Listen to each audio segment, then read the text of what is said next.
He would 3 years later be appointed to serve his nation as the Minister for Finance. During his tenure at the National Treasury, Mwai Kibaki guided the country through a global economic turndown and managed to steady the fortunes of a relatively young economy to safe shores. Given Kibaki's notable exploits in the arena of leadership, former World Bank President Robert McNamara described him as one of the greatest economic brains to have emerged from Africa. Kibaki's former lecturer at Makerere, Professor Kenneth Ingham, believed that Kibaki had stayed long enough in academia, he would have ended up as a president of the World Bank. A rising star.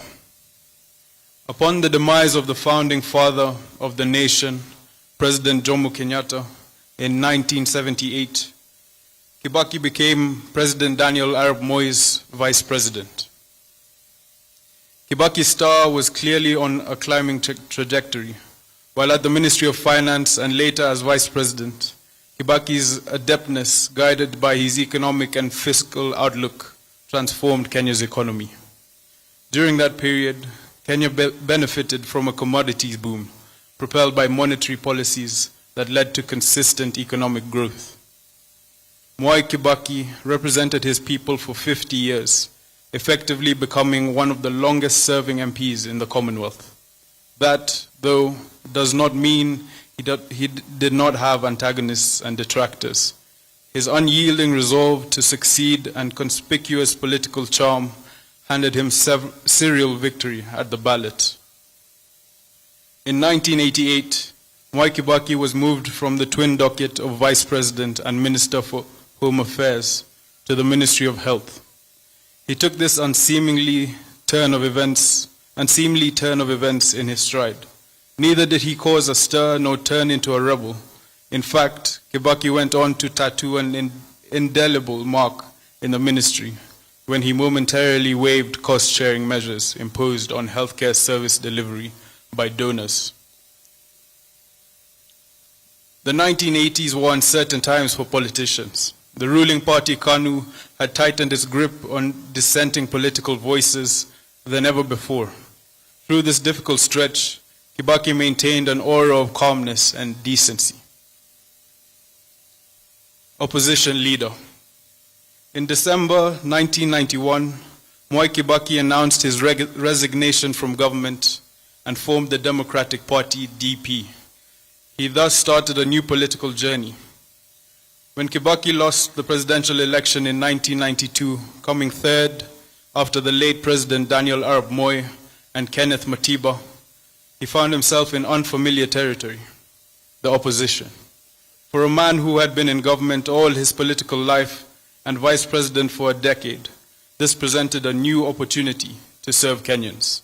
He even brought a fresh wit and humor to the House, and later in his presidency by treating the public to many memorable light moments, usually in Swahili.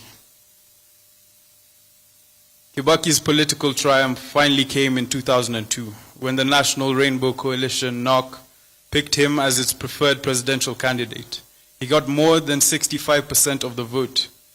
On the 30th of December 2002, Kibaki was sworn in as the third president of the Republic of Kenya on a wheelchair, having survived a near-fatal accident while on the campaign trail hardly a month earlier.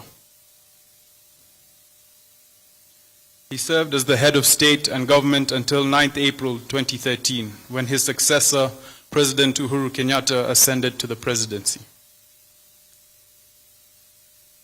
Inking history, the indelible mark.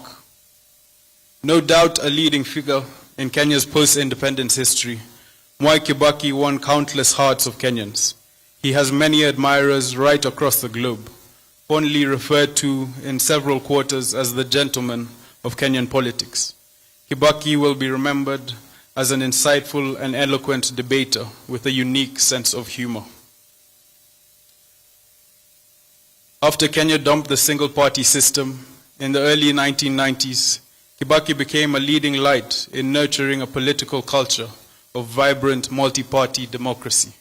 The ruling party was kept on its toes, with Kibaki on the wheel as leader. of the official opposition.